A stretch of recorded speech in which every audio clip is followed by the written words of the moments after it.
house, you need a car. You're trying, like you're not rich in any way. And that's actually the reason I retired, because I woke up one day and I thought, I'm giving 6 hours a day of absolute focus and energy to this. And I believe I'm smart enough that if I put that much tenacity into something else, I can be a multimillionaire. I truly believe that. And I first made my millions of dollars. The first time I ever became a millionaire was with Webcam Studio.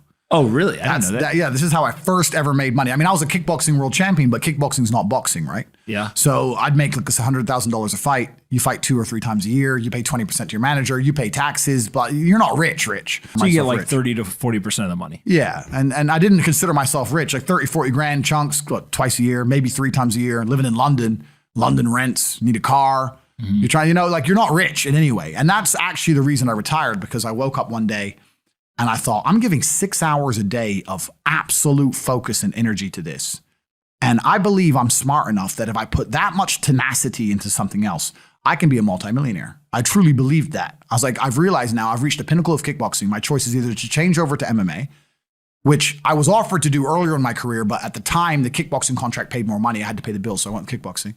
Change over to MMA, learn to wrestle, change over to UFC, blah, blah, blah. But this is also like 7, 8 years ago, where even the UFC didn't pay the money it pays now.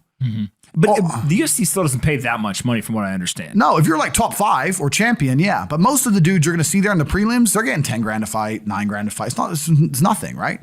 So it'd be like starting my career all over again. And at the age of 28, I thought, I don't have the gumption to start again. I've been through hell for this. I've broken my hand 8 times. My ribs have been broken. I don't want to do this all over again. So what do you do when you realize that, hey, maybe I don't want to keep fighting?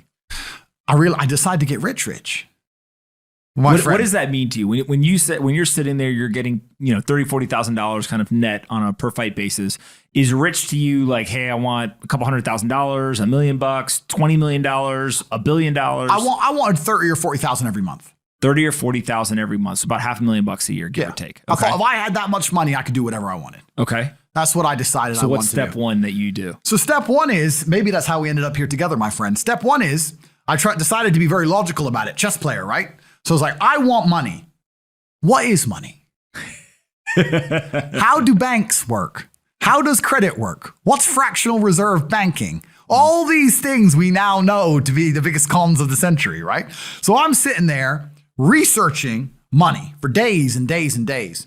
And then I get more mad because I'm like, whoa, money's trash and I don't have any. Now I'm really annoyed, right? I thought like everyone else did that, everyone puts their money in the bank and the bank takes some of other people's money and lends it out. I didn't know they invented it from the sky. I still at that point thought money was linked to gold. I didn't know nothing. So I'm learning all this stuff and I'm getting really angry. I'm like, now this is really annoying me. So anyway, I had a piece of paper there and I'm in my research phase and it start writing down some dude on YouTube. I don't know who he was, some dork. He was a pro gold guy. This is before, maybe Bitcoin was probably around then, but like early. He was a pro gold guy saying buy gold, buy gold, buy gold. And he was saying the difference between an asset, a liability, et cetera, et cetera. So I started trying to write down what I had. I was like, I have an apartment, I have a BMW. I'm in good shape, but I already use that for fighting. What can I do? I can play chess. I'm just writing down the things I have and what I'm good at. And then I kind of realized, I was like, I've got like 8 girlfriends. But because I was traveling the world, and if you win, you get a ring girl. It's kind of like she's banging the winner, right? You win a world title, you get to choose the ring girl you want. It's pretty easy, right? So I had a girlfriend in Slovakia, I had a girlfriend in France, I had a girlfriend in England, all these girlfriends. Do they know about each other? No. Okay. But they find out pretty soon.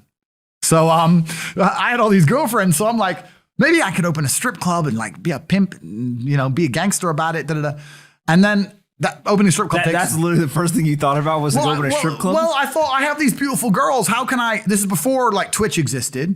So I was like, what can I do with these hot girls? I was like, it's just an asset, right? There's these girls and a lot of them were messaging me. They thought I was this millionaire world champion. They all wanted to come London, live with me and thought I was a big boy millionaire and all this stuff. So it's like they do because of social media. Well, partially because of that. And also because they met me. I turn up, I fight, I win the world title, I leave. We're texting each other.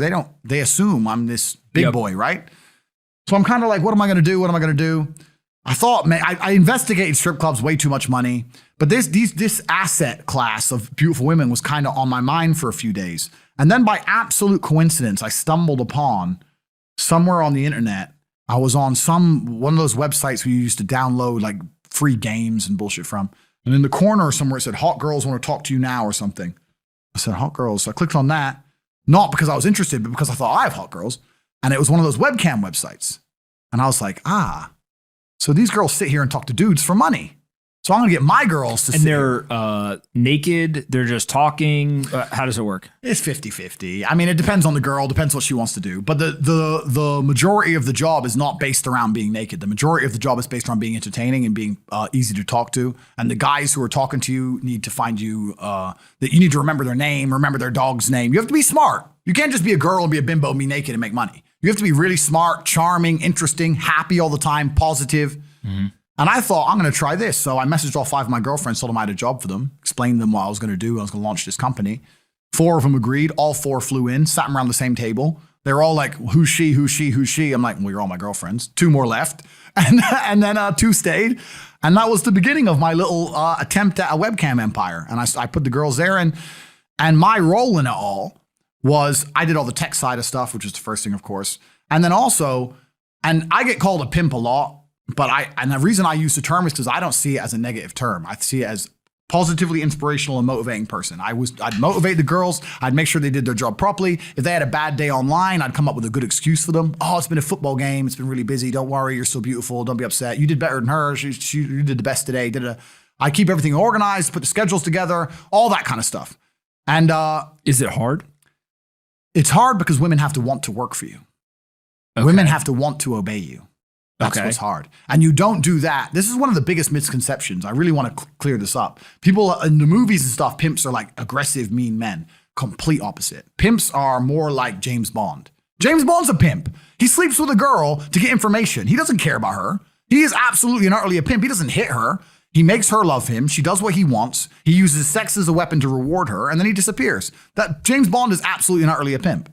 So I say pimp because everyone calls me a pimp online, tries to go, haha, you're a pimp, they're going to get offended. It's like, no, beautiful women wanted to work for me, and they wanted to work for me because I displayed supreme competence. And they knew if they worked for me, they'd make a lot of money. So whenever I was out, I'd meet a waitress and say, well, look, you're working 10 hours a day for pennies. You can work 10 hours a day for me, make 10 grand a month, 20 grand a month. And over time, I just built up this big little empire of webcam girls. At one point, I had 4 locations, 75 girls working for me. And I was doing. And we say locations like, explain what goes into a location. I just rent houses. All right. So you rent a house, and in the house, you just literally, hey, go live here. There's like technology set up. Yeah. And then you can basically just sit in front of the computer and literally be on the other end of one of these webcams. Yeah. And guys are paying by the minute, by the hour, whatever, to talk to you. Yeah. It's their choice whether they are doing it fully clothed, just talking, getting naked, whatever, and then you're taking some cut of it. Yeah, basically. So I had girls who would live in the house, and that was pretty impressive. I just broke down the webcam business. Bang, you done it, man. You nailed it. No background information. Yeah, you nailed it. You nailed it. You nailed it. So the girls who lived in the house would have set amount of hours they want to do, and then we'd have rooms that they could book in and do X amount of hours. A girl could come and do 1 a week or whatever. We'd have rooms they could share.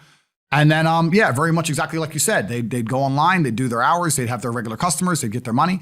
And then I'd take around half of the money, around 50%. You take 50%. Around 50%. Okay. Is that high or low compared to the rest of the industry? Well, I'll tell you why it's very low. It's low because every time a girl would quit and try and do it by herself, she'd make a fraction of the money overall because she hasn't got the instruction. She hasn't got the motivation. She's just lazy with it, right? And women have a very different mentality to money than men. If you show a woman how to make $1,000 in an hour, she'll think, I only have to work an hour a week. Whereas if you show a man how to make $1,000 an hour, he thinks, I can make $18,000 a day. That's the difference between us. So if I had a girl working for me making $20,000, she got 10, I got 10. If she quit, she'd make 3 for herself, if that.